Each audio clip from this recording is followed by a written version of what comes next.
नमस्ते विद्यार्थियों। अपन साइंस के टॉपिक में पढ़ रहे थे कोशिका यानी सेल, और बायोलॉजिकल नाम देखे तो साइटो। और मैं अपन एक बार जितना अभी तक पढ़ा उतना शॉर्ट रिवीजन कर लेते हैं 2 मिनट में, फिर अपन ये पढ़ेंगे। तो पहले अपन कहते हैं भाई देखो कोशिका, कोशिका मतलब सेल, और बायोलॉजिकल नाम देखे तो साइटो। विज्ञान की वह शाखा जिसके अंदर कोशिका का अध्ययन किया जाता है उसे साइटोलॉजी कहते हैं। अब अपन ने पढ़ा था कि कोशिका मौलिक इकाई होती है, छोटी से छोटी इकाई होती है और शरीर का निर्माण करती है, तो इसको संरचनात्मक, और कार्य शरीर के सभी कार्य करती है तो इसको क्रियात्मक इकाई भी माना गया है। अब अपन ने पढ़ा था कि कोशिका की खोज किसने की थी? रॉबर्ट हुक ने 1665 की ईस्वी में वृक्ष की छाल में देखी थी, कोरक नामक पदार्थ प्राप्त किया था। उससे देखने पर सूक्ष्मदर्शी यानी माइक्रोस्कोप देखने पर पता चला था कि वो मधुमक्खी के छत्ते की तरफ दिखा रहा था और उसमें कोष्ठ दिख रहे थे, उसको प्रकोष्ठ नाम दिया। और उसी को आगे जाके सेलुला बोला, और सेलुला लैटिन भाषा का शब्द है जिसका अर्थ है छोटा कमरा। और ये कैसी सेल थी? मृत सेल थी। इसी कारण सर्वप्रथम कोशिका को देखने के कारण इसे रॉबर्ट हुक को ही माना जाता है कोशिका विज्ञान का जनक या पिता माना जाता है, फादर ऑफ साइटोलॉजी माना जाता है। फिर एंटी लीवेन हुक ने 1674 में तालाब के पानी में जीवित कोशिका की खोज देखी थी, अपन ने पढ़ा था। फिर उसके बाद अपन ने उसके कोशिका सिद्धांत पढ़े थे। कोशिका सिद्धांत में स्वांग और स्लाइडेन ने सिद्धांत दिया था, और उसमें मौलिक इकाई और क्रियात्मक और संरचनात्मक इकाई बताई थी।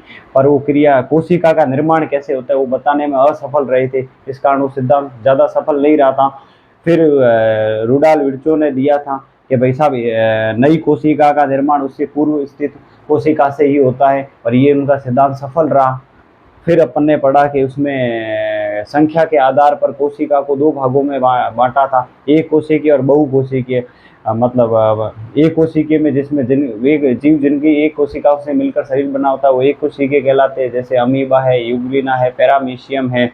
ये अपन ने पढ़ा था। अमीबा की आकृति अनियमित रहती है, हमेशा बदलती रहती है, वो पदार्थ के द्वारा गति करते हैं। पैरामीशियम का आकार चप्पल जैसा होता है। ये अपन ने यहाँ तक पढ़ा था। बहुकोशिकीय जीव जिनकी बहुत सारी कोशिकाओं, एक या एक से अधिक कोशिकाओं से मिलकर बना होता है, जैसे कि अपन ने मानव या पादप के उदाहरण देखे थे। अब अपन पढ़ रहे हैं कि संरचना के आधार या संगठन या संरचना के आधार पर सजीवों में 2 प्रकार की कोशिका पाई जाती है। संरचना के आधार पर सजीवों में कितनी प्रकार की कोशिका पाई जाती है? 2 प्रकार की कोशिका पाई जाती है, एक प्रोकैरियोटिक कोशिका, एक यूकैरियोटिक कोशिका। कितनी पाई जाती है? 2 कोशिकाएं पाई जाती है। विकास के दौरान सजीवों में सबसे पहले इस कोशिका का निर्माण हुआ, इसीलिए इसे क्या कहते हैं? पुरानी कोशिका या आदिम कोशिका भी कहा जाता है, हैं? आदिम कोशिका भी कहा जाता है। पूछ ले, प्रोकैरियोटिक कोशिका सबसे पुरानी कोशिका है क्योंकि सबसे पहले इसी का विकास हुआ था। अब अंतर पढ़ते हैं। विकास के दौरान ये कोशिका बाद में निर्मित हुई, इसीलिए इसे नवीन प्रकार की कोशिका माना जाता है, यूकैरियोटिक कोशिका। अब आपको पूछ ले कि पुरानी कोशिका कौन सी है? प्रोकैरियोटिक। प से प को कनेक्ट कर दो, तो पुरानी कोशिका कौन सी है? प्रोकैरियोटिक कोशिका है। नवीन कोशिका कौन सी है? यूकैरियोटिक कोशिका है। अब देखो, इसमें मैंने आपको बताया था कि देखो इसमें कोशिका में केंद्र और अनुवांशिक पदार्थ में आवरण ना होने के कारण, देखो इसमें मैंने बताया था कोशिका में केंद्र या अनुवांशिक पदार्थ पाया जाता है, उसमें आवरण ना होने के कारण ये सारे केंद्र है ना स्पष्ट रूप से नहीं दिखाई देता है। तो इसमें केंद्र कैसा होता है? अस्पष्ट रूप से नजर आता है, बिखरा हुआ आता है। तो अब आपको पूछ ले कि प्रोकैरियोटिक में केंद्र कैसा मिलता है? अस्पष्ट मिलता है। क्यों? क्योंकि इनमें देखो अनुवांशिक पदार्थ और केंद्र पाए जाते हैं, उसमें आवरण ना होने के कारण। और इसमें देखो इस कोशिका में केंद्र व अनुवांशिक पदार्थ में झिल्ली पाई जाती है, जिसके कारण केंद्र कैसा? स्पष्ट दिखाई देता है। अब आपको पूछ ले कि स्पष्ट केंद्र किसमें दिखता है? यूकैरियोटिक में। और अस्पष्ट केंद्र किसमें दिखता है? प्रोकैरियोटिक में। मैंने कारण बता दिया, झिल्ली का ना होने के कारण अस्पष्ट दिखता है। अब तो जिन जीवों में ये कोशिका पाई जाती है देखो उन्हें क्या कहते हैं? प्रोकैरियोटिक कोशिका कहते हैं। प्रोकैरियोटिक कैसे कहते हैं? और इसके उदाहरण कौन से? जीवाणु, बैक्टीरिया, नीलहरी शैवाल या विषाणु को भी माना जाता है। और विषाणु को मैंने भी बताया था कि कोशिका सिद्धांत का अपवाद माना था, क्योंकि देखो वैसे तो ये निर्जीव अवस्था में पाया जाता है। कैसा? निर्जीव अवस्था में, इसमें जीव नहीं होता। लेकिन ये किसी भी जीव में या मानव में प्रवेश करने के बाद ये कैसा होता है? सजीव हो जाता है। सजीव हो जाता है। जैसे कोरोना वायरस वगैरह देखे थे, इसीलिए कहते हैं ये सजीव और निर्जीव की योजक कड़ी माना जाता है। क्या माना जाता है? योजक कड़ी माना जाता है। ये तो अपन ने पढ़ा था। योजक कड़ी माना जाता है।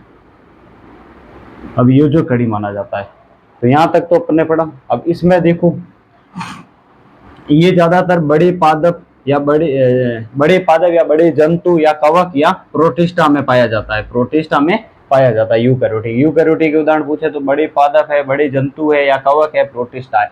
और प्रोकैरियोटिक के पूछे तो जीवाणु है, नील हरी शैवाल है या विषाणु है। ये अपन ने यहाँ तक पढ़ा था। अब देखो इसमें कोशिकांग अंग है ना एब्सेंट रहते हैं, इसमें कोशिकांग अंग नहीं पाए जाते, इसमें कोशिकांग अंग पाए जाते हैं। जैसे देखो लाइसोसोम है, राइबोसोम है, माइटोकॉन्ड्रिया है, अंतर्जालिका है और लवक है, ये सारे पाए जाते हैं। और देखो लवक तो ऐसे तो इसमें भी एक उदाहरण है कि लवक ये ज्यादातर प्लांट पादपों में पाया जाता है, पादपों में पाया जाता है, ये भी इसमें देखना। और बाकी सारे कोशिकांग पाए जाते हैं, इसमें एब्सेंट रहते हैं।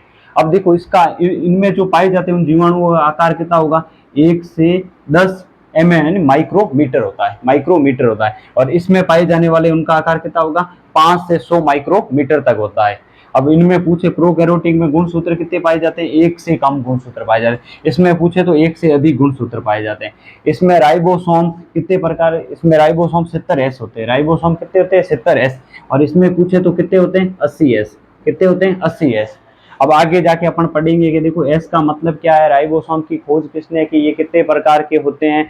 और इसमें भी 70 में भी इसको अलग अलग वो इकाइयों में बांटा गया, तो अपना अलग टॉपिक रहेगा अगला। इसके बाद अपन पादप कोशिका और जंतु कोशिका में अंतर देख के फिर अपन सारे कोशिकांग पढ़ेंगे ये भी। अब देखो इसमें हिस्टोन प्रोटीन एब्सेंट होता है, मतलब इसमें नहीं पाया जाता, और इसमें इसमें उपस्थित होता है, इसमें उपस्थित होता है। और इसमें अलैंगिक जनन पाया जाता है, इसमें अलैंगिक जनन पाया जाता है। प्रोकैरियोटिक कोशिकाओं में अलैंगिक जनन पाया जाता है, इसमें लैंगिक जनन पाया जाता है। इसमें कैसा पाया जाता है, लैंगिक जनन पाया जाता है, लैंगिक जनन, लैंगिक जनन पाया जाता है।